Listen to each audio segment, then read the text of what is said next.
دوسری چیز، دبئی میں میٹنگ ہوتی ہے،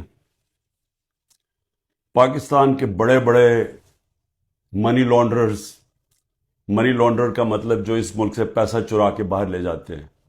جو سب سے بڑا مسئلہ پاکستان کا کیا ہے کہ ہمارا روپیہ گرتا جاتا ہے ڈالر کے مقابلے میں.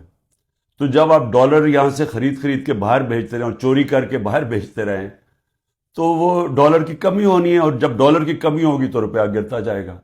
اس کے علاوہ بھی ہم نے ایکسپورٹس کے اوپر زور نہیں دیا، کبھی کسی نے توجہ ہی نہیں دی کہ ہم اپنی آمدنی کیسے بڑھا سکتے ہیں. ہندوستان کی آج جو ایکسپورٹس ہیں یہ ذرا سمجھ لیں 600 ارب ڈالر کے قریب ہے. پاکستان کی ہمارے زمانے میں ریکارڈ ایکسپورٹس تھی 33 ارب ڈالر، ریکارڈ تھی. وہ آج اس سے بھی کم ہو گئی ہیں، 13% گر گئی ہیں ایکسپورٹس. تو ایک تو کبھی توجہ نہیں دی انہوں نے کہ کس طرح ڈالرز اس ملک میں آمدنی بڑھا سکتے ہیں اپنی، اور دوسرا یہ سارے جو بڑے بڑے نام ہیں ان کے سب کے بڑے باہر محلات ہیں، پراپرٹیز ہیں، بینک اکاؤنٹس ہیں، آف شور اکاؤنٹس ہیں. پیناما میں کیا ہوا تھا؟ پیناما میں ایک دنیا کے اندر ایک انکشاف ہوا کہ جنہوں نے بڑے بڑے لیڈرز نے، وزیروں نے اپنے پیسے چھپائے ہوئے تھے باہر کے ملکوں میں کمپنیز کے پیچھے، یعنی کمپنیز کے پیچھے انہوں نے اپنی دولت چھپائی ہوئی تھی، پراپرٹیز لی ہوئی تھی. اس میں نواز شریف کی پراپرٹی پکڑی گئی، مریم نواز اس کی مالکہ نکلی، اور وہ لندن کے سب سے مہنگے علاقے میں اربوں روپے کی انہوں نے پراپرٹیز لی ہوئی تھی، جس کو مے فیئر اپارٹمنٹس کہتے ہیں. تو وہ انکشاف ہوا تھا. تو پیسہ یہاں سے چوری ہو کے گیا تھا، کیونکہ ابھی تک ایک رسید نہیں بتا سکے کہ پیسہ باہر نکلا کیسے، کدھر سے آمدنی آئی. بیٹے کی آمدنی، بیٹے کا جو گھر ہے حسن شریف کا، جو اس نے بیچا ملک ریاض کو، اس کی قیمت تقریباً 18 ارب ہے آج کل کے جو پاؤنڈ، اور 45 ملین پاؤنڈز جو تقریباً 17-18 ارب روپیہ بنتا ہے. تو وہ کدھر سے پیسہ آیا؟ تو یہ کوئی نہیں بتا سکتا. بیٹے یہاں سے باہر بھاگ گئے کیونکہ وہ بتا نہیں سکتے تھے. اسی طرح جو سرے محلہ آصف زرداری نے خریدا وہ بھی یہاں سے پیسہ باہر گیا، حدیبہ پیپر مل وہ بھی پیسہ باہر. تو یہ سب اکٹھے ہو گئے، اور سارے اکٹھے ہو کے بندر بانٹ پاکستان کی ہے کہ اچھا سندھ اس کو دے دیں گے، کراچی فلانے کو دے دیں گے، سینٹرل پنجاب کوئی اور آ جائے گا، پھر نئی پارٹی جو بنی ہے اس کو بھی کوئی سیٹیں مل جائیں گی، فضل الرحمان کو ادھر پختونخوا میں دے دیں گے، اور یہ بس یہ کھچڑی پک جائے گی. تو یہ ساری بندر بانٹ دبئی کے اندر ہو رہی تھی کہ جس طرح کی کوئی سودا نہیں ہو رہا ہوتا کسی کے اوپر، یہ سودا ہو رہا تھا پاکستان کا. اور کس طرح جو سب سے بڑی پارٹی ہے خوف زدہ ہے کہ اس کو کیسے باہر رکھنا ہے، جس میں عمران خان کی ان کو گنہونے خواب آتے ہیں کہ یہ پتہ نہیں کہ واپس نہ آ جائے، تو اس کو کیسے جیل میں ڈالنا ہے. تو میں جو آج آپ کے سامنے یہ چیز رکھنا چاہتا ہوں کہ کون سے کیسز ہیں، ذرا آپ سمجھ لیں، کیونکہ میں تیار ہوں، انہوں نے ہو سکتا ہے کل پتہ نہیں میری 17-18 بیلیں ہیں، ایک بیل کینسل ہوگی جیل میں چلا جاؤں گا کل، نہیں تو اس کے بعد پھر عدالت میں میرا چکر ہے، اس کے بعد 2 دنوں کے بعد پھر ہوں گا. تو کسی ٹائم پہ بھی انہوں نے پلان بنایا ہوا ہے مجھے جیل میں ڈالنے کا. تو میں یہ چاہتا ہوں کہ پہلے آپ سمجھ جائیں کہ یہ کون سے کیسز ہیں، جن کیسز کے اندر میں صرف آپ کو 7 کیسز بتاتا ہوں جنہوں میں یہ جیل میں مجھے ڈالنے کی کوشش کر رہے ہیں، تاکہ آپ سب کو پتہ چل جائے. اور وہ میں اس لیے چاہتا ہوں کیونکہ میڈیا تو سارا کنٹرولڈ ہے. تو انہوں نے تو وہ ایک دم میڈیا میں پکڑنا ہے اور شور مچا دینا ہے کہ جی عمران کی چوری پکڑی گئی، تو یا چوری پکڑی گئی، یا یہ ایک قتل جو جیسے میں شروع کرتا ہوں کہ اس نے قتل کر دیا کسی وکیل کو.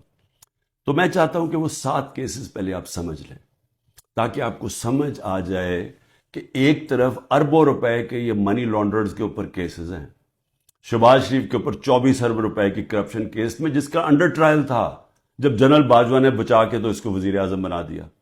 اس کے علاوہ جو نواز شریف کی ابھی تک کوئی نہیں بتا سکا، وہ جو اس کی مے فیئر کی اپارٹمنٹس، بیٹوں کے پاس پیسہ، اور یہ تو سامنے ہے، باقیوں کا تو ہمیں پتہ ہی نہیں ہے کہ کتنی ان کی باہر پراپرٹیز ہیں. اسی طرح زرداری کا ہے، اس کی بھی ساری باہر ان کی پراپرٹیز پڑی ہیں.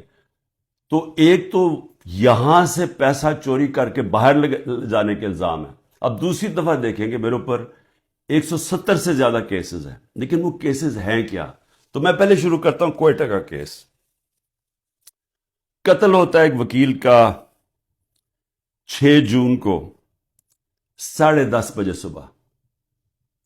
اب وہ یہ سمجھیں کہ مجھے اس کیس کا پتہ ہی نہیں ہے. یہ کوئی کسی وکیل نے میرے اوپر کیس کیا ہوتا ہے کوئی غداری کا، وہ یعنی اس کا کوئی مجھے نوٹس ہی نہیں آیا، مجھے پتہ ہی نہیں اس کیس کا. پتہ تب چلتا ہے جب ایک دم پتہ یہ جی کہ کیونکہ اتنے زیادہ کیسز تھے تو یہ کیس تو کسی کو اہمیت ہی نہیں. کسی نے مجھے کہا کوئٹہ میں کیس ہے، مجھے پتہ ہی نہیں تھا. تو اس وکیل کا قتل ہوتا 10:30 بجے. 11:30 بجے پولیس میں رپورٹ ہوتا ہے. 2:22 میں شہباز شریف کا جو مشیر ہوتا ہے وہ سٹیٹمنٹ دیتا ہے کہ عمران خان نے اس وکیل کو قتل کیا. اب یہ سمجھیں کہ صرف قتل میں 10:30 سے اور 2 بجے کے اندر وہ فیصلہ کر لیتے ہیں کہ عمران خان نے قتل کیا. اس کے بعد کیا ہوتا ہے؟ اس کے بیٹے کو اٹھا کے لے جاتی ہے پولیس. اس بیٹے کو 12 گھنٹے سے زیادہ پولیس اپنے پاس رکھتی ہے. وہ اگلے دن جا کے اگلے دن کی دوپہر کو وہ کہتا ہے کہ جی عمران خان اس قتل میں ملوث تھا. لیکن پھر کیا ہوتا ہے؟ اس کی جو بیوی ہوتی ہے، وہ جو دوسری بیوی ہوتی ہے، وہ کہتی ہے کہ فیملی کے لوگوں نے قتل کیا اس کو. وہ ویڈیو اپنی جاری کرتی ہے کہ فیملی کے لوگوں نے قتل کیا. اور پھر دیکھیں، سارے کوئٹوں کا پتہ ہے کہ ان کی وہ وکیل کی دشمنیاں تھیں، سب کو پتہ ہے ان کی آپس میں دشمنیاں تھیں. اسی وکیل نے جا کے ہائی کورٹ کو کہا کہ مجھے سبی میں نہ کیسز مجھے دو کیونکہ میری وہاں جان کو خطرہ ہے، میری دشمنی ہے. اور پھر یہ دیکھیں، یہ ذرا آپ غور سے یہ دیکھ لیں، یہ اس کو بڑے قریب سے دیکھ لیں اور اس کے اندر یہ مظاہرے کیا کر رہے ہیں. ان کا قتل ہوتا ہے اور یہ قتل میں کہتے ہیں کہ یہ قتل اس وکیل نے اس کے وکیل کی طرف سے یا انہوں نے کیا. اس کا نام لکھا ہوا ہے کہ وہ اس قتل میں ملوث تھا. تو جب ایک فیملی دشمنی بھی ہوتی ہے، اس سے پہلے ہی وہ پرائم منسٹر کا مشیر کہتا ہے کہ جی عمران خان نے قتل کر دیا، ابھی تفتیش بھی نہیں ہوتی.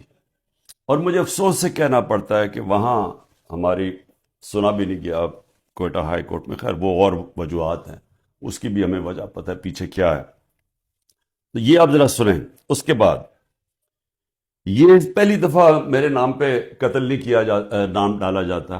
زبیر نیازی، وہ لطیف کھوسا کے گھر بار گولیاں چلتی ہیں. زبیر نیازی جو کہ ہمارا لاہور کا سیکرٹری جنرل ہے، اس کے نام پہ وہ آ جاتے جی اس نے گولیاں چلائی ہیں. اور وہ گولیاں کسی آدمی کو کھڑا کرتے ہیں جو کہتا ہے جی مجھے زبیر نیازی نے کوئی پیسے دینے تھے گولیاں چلانے کے لیے. اب لطیف کھوسا ہمارے ساتھ ملٹری کورٹس کے خلاف کیسز کر رہے ہیں، تو وہ کیوں گولیاں چلائے گا اس کے گھر، جو کہ وہی کیس کر رہے ہیں جو ہم کر رہے ہیں سپریم کورٹ میں. اور پھر ضلع شاہ کا جب قتل ہوتا ہے، ضلع شاہ کا جب قتل ہوتا ہے، سب سے پہلے 302 میرے اوپر قتل کا چارج لگا دیتے. 3 دن تک وہ میرے اوپر 302 لگاتے ہیں قتل کا چارج.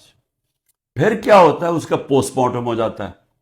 پوسٹ مارٹم میں پتہ چلتا ہے 26 جگہ اس کے اوپر تشدد ہوا ہوتا ہے.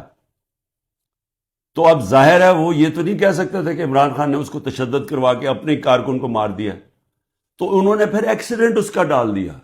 ایکسیڈنٹ میں بھی کہا کہ عمران خان اس کے اندر کوئی اس نے انفارمیشن چھپائی ہے، میرا پھر نام ڈال دیا. میں صرف یہ کہہ رہا ہوں کہ پہلے تو یہ سمجھ جائیں کہ یہ ہے آج کا پاکستان، کہ یہاں کوئی ان کو شرم نہیں آتی اس طرح جھوٹ بولتے ہوئے، اس طرح کے کیسز بناتے ہوئے. ان کو کوئی شرم نہیں ہے کہ ساری قوم کو پتا ہے کہ جھوٹ بول رہے ہیں. یعنی کون نہیں جانتا کہ یہ جو انہوں نے کیا ہے، سارا کوئٹہ کو پتا ہے کہ یہ اس کے اندر عمران خان کا کوئی تعلق نہیں تھا. میرا تعلق 150 کیسز تھا، مجھے کیا نہیں، اور بھی کوئی وکیلوں کو میں بھرواؤں گا. اور وہ کیس جس کی اہمیت ہی نہیں تھی، سب کو پتا ہے جھوٹ بول رہے ہیں، لیکن ان کو کوئی شرم نہیں ہے. یہ سر پیر سے